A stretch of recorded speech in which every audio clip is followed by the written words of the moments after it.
Hello friends and welcome to another video with myself, Unitex, and today we're checking out one of my most anticipated games of this year. It's been a long time since I've joined Aloy on her adventures in Horizon Zero Dawn. I'm super excited to be looking at my first impressions of Horizon Forbidden West. Many thanks to PlayStation for giving me this copy for free in advance. So without further ado, let's get cracking.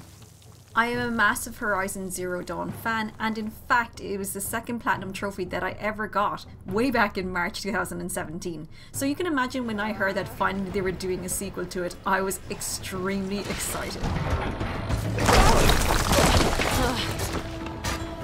Well, more to go but up. Horizon Forbidden West throws you right into the action, but one thing to note is that they expect you to be very familiar with Aloy's story. There is a movie recap at the very start that you can go back and watch again and again if you so wish, but I did find jumping in there were a lot of things that I didn't remember, which, you know, is just enticing me to go back and play the original game.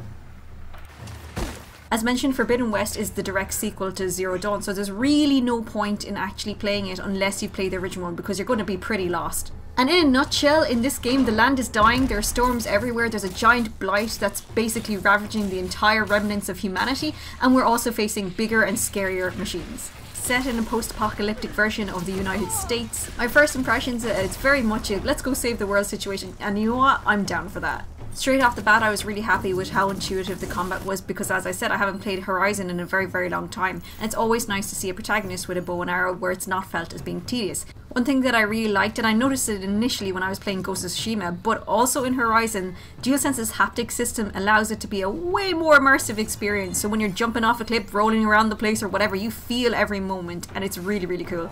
Okay, so nitty-gritty impressions. There's one thing that Aloy does that is a wee bit annoying, and it was a problem in the original game too. Her pickup speed for picking up items is quite slow. This is in comparison, I'm doing it with the original game, but also with Ghost of Tsushima, where you can actually run and pick up stuff whether you're on a horse or just running by it, so it's extremely quick. I find that Aloy's movement is just a tiny bit staggered. Another thing that happens sometimes, and you can see it in this recording here, is that when Aloy is crouching, every so often this happens, and obviously it kind of takes away from the whole atmosphere of the game, but it's not a massive deal breaker. It's just more amusing than anything. Alright, we need to talk about the graphics, because in 2017 when Horizon Zero Dawn came out, I was absolutely blown away at how it looked. And Forbidden West has managed to up the game, pun intended, and made it even more visually stunning. From the details in Aloy's hair to grass, who knew that I'd be actually staring at grass and being like, wow, to the amazing water experiences. Everything is so visually appealing, and I think that's where it triumphs and always has done. One new key component is the pull cast, which is essentially like a grapple hook that yanks you forward. It's really handy because it's not only used as a way to get around, but it's also used in the environment itself.